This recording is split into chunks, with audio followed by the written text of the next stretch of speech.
Now, final story of the day. Final story of the day. Juvenile. Man, I remember when Juvenile 400 Degrees came out, and I mean, it's just one of those albums. It's a universal classic album. Game-changing album. Ridiculously successful. And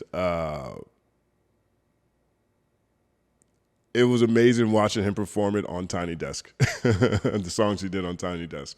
I'm a big fan of Juvenile. I'm a big fan of everything that he's brought to the game and brought to culture. And I generally enjoy like his social media when he's online. He was online the other day, and he got kicked off American Airlines. He got downgraded. He was flying first class.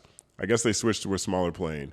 Of everyone in first class, he was the one that got downgraded, and he went off. Like, him and his wife were very upset. I don't know how that got resolved in the back end. There was a whole story about it. I thought about doing a story on that, but I was like, man, I'm not going to do a story on Juvenile going on live when he's getting kicked off the airplane. But it is worthwhile to make mention. And he didn't get kicked off. He refused to go to coach. He said, I don't fly coach. And if I made 400 Degrees, I wouldn't fly coach either. But also today as well, there's another story on Juvenile where he says some very interesting things about 400 Degrees and about how you don't necessarily need to be a good rapper to be the best rapper, essentially. So he's sitting down with Hood Clips. Shout out to Hood Clips. And let's look at what Juvenile is talking about. Because I done had arguments with niggas like, man, Juvie, 400 Degrees, that's no skips, hands down, classic album of all time. And I had niggas from different regions like, come on, bro. You know, and New York niggas are different. Because you know, when it comes to like classic, 400 Degrees, hands down, you know what I'm saying? For hands down classic. He's right about that. It's a classic album, 100%. Me. Hey, bro, look, I agree with you with the no skips, but you're right.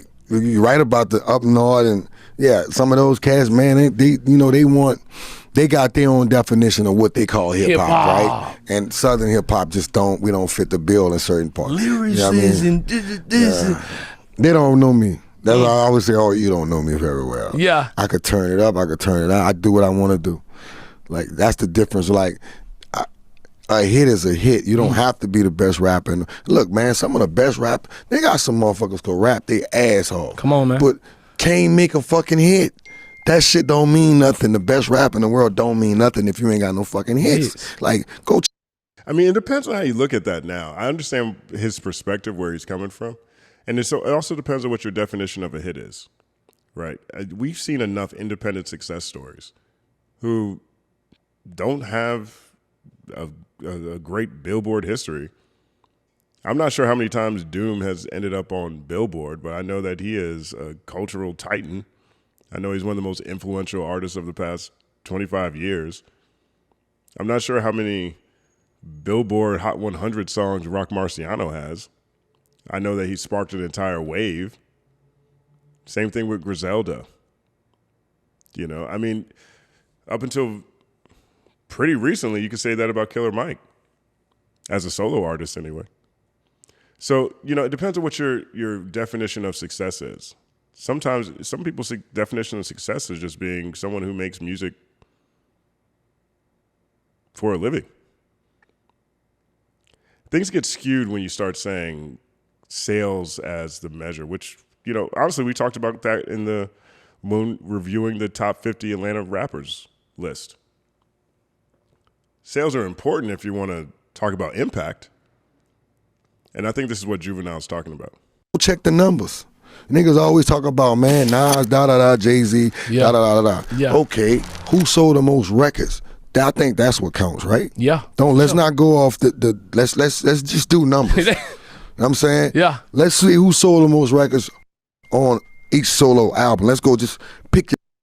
See, I got to call Cap. This is Cap now. I don't know what's in that cup.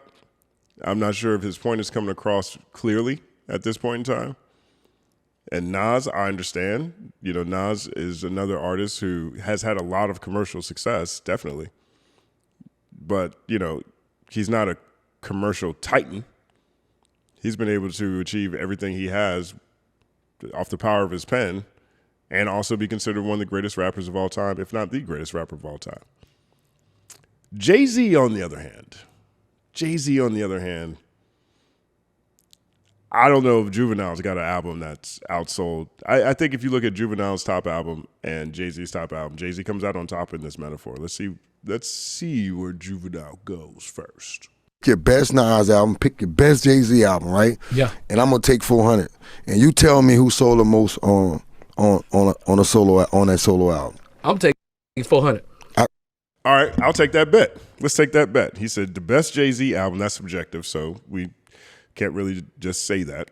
But we'll take Jay-Z's top-selling album, and we'll compare it to 400 Degrees. Let's do that. Let's see what that looks like. All right, so this is Juvenile. This is 400 Degrees. This is the RIAA website.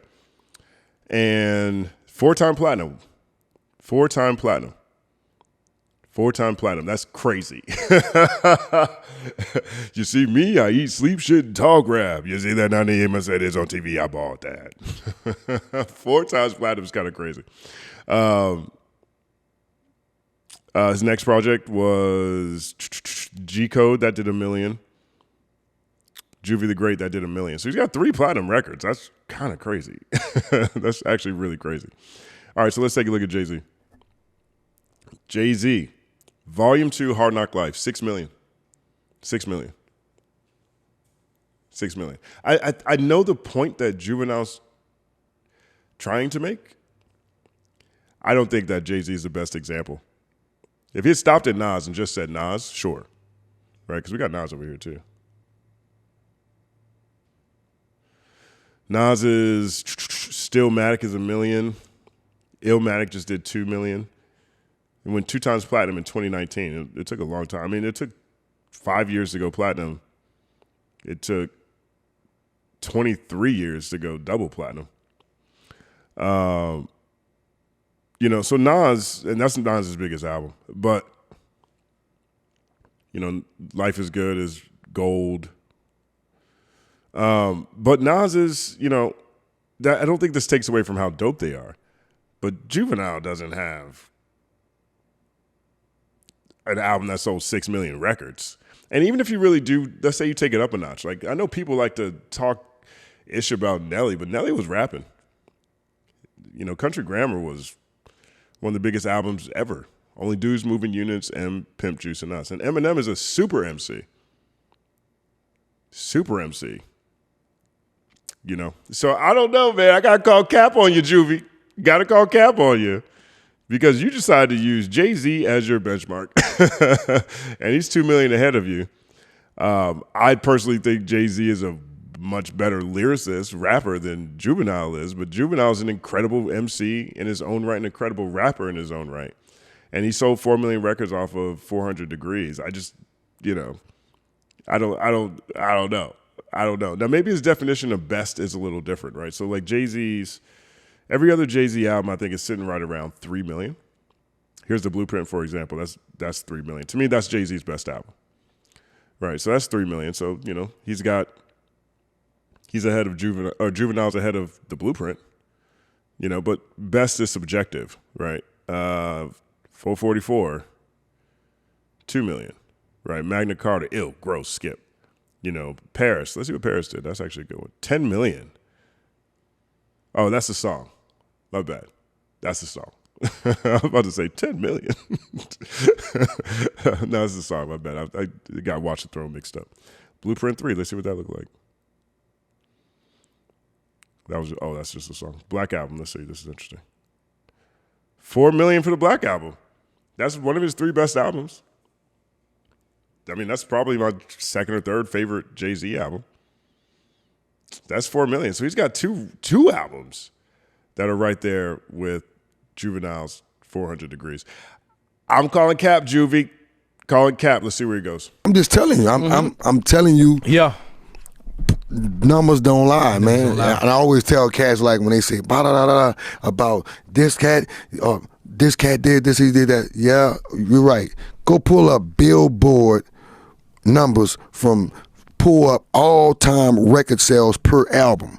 Go pull that up. Top 200. All time. Yeah. I mean, everything. And see where all these hip-hop heads that you think that you love so much, see where they rank at. Just look at See what they reckon. Just let's look at that.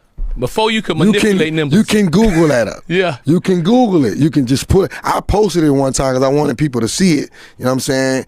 Just go pull that up and you see where your all-time favorite rapper is. Because I think a lot of them got it fucked up. I'm telling you, it's the facts. Numbers don't lie. So, you can't sugarcoat shit. Yeah. You know what I'm saying? For sure. A lot of these cats got platinum singles and shit like that. I don't have platinum singles because we didn't put singles out. That's a fact. So you had to buy my whole album. That was the only way you could get any song off 400 Degrees. You had to buy the whole shit. You had to buy the whole shit. So that was the difference. That's why maybe that was one of the main reasons I had so many record sales. People was like, damn, I want this song. But you can't get one song. Yeah. So you can't just get one. In those days, everybody was doing singles and having platinum singles and gold singles. I didn't have none. Yo, Juvie was juicing the numbers. I feel like that is sort of a different angle on juicing the numbers because Back That Ass Up was that big of a song. Back That Ass Up and Ha, you couldn't even get the singles. So you had to buy the album. This was an interesting look at Juvenile, the way he's talking about it. I'm calling cap on what he's talking about when it comes to some of these top-selling artists. I get the point he's trying to make, but, Jay-Z's got him twice. At least once, 1.5 we'll call it. They're tied on another one.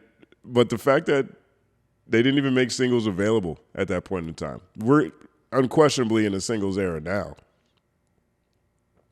But I don't even think I realized I couldn't get the Ha single or the Back That Ass Up single. Those two songs were so massive they carried the entire project. But he is right about one thing, and so is the person who's interviewing him. 400 Degrees is a classic with no skips. If you haven't listened to it, punch yourself in the face. Do yourself a favor and check it out. And if you can't do that, then go watch him on Tiny Desk because that was a really phenomenal performance too. Big shout out to Juvenile. Let me know what you guys think about all of this.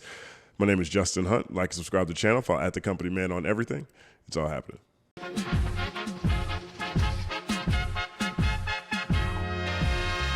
Justin Hunt is here, it's all happening. Justin Hunt is here, it's all happening. The mathematical breakdown of this mighty game of rap we in. It's boom bapping. Systematical culture views us radical, it's all happening. Shaking hands and dapping it.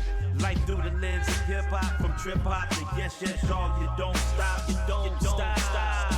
Justin Hunt is here, it's all happening. It's all happening, yes, it's all happening. Justin Hunt is here, it's all happening. It's all happening.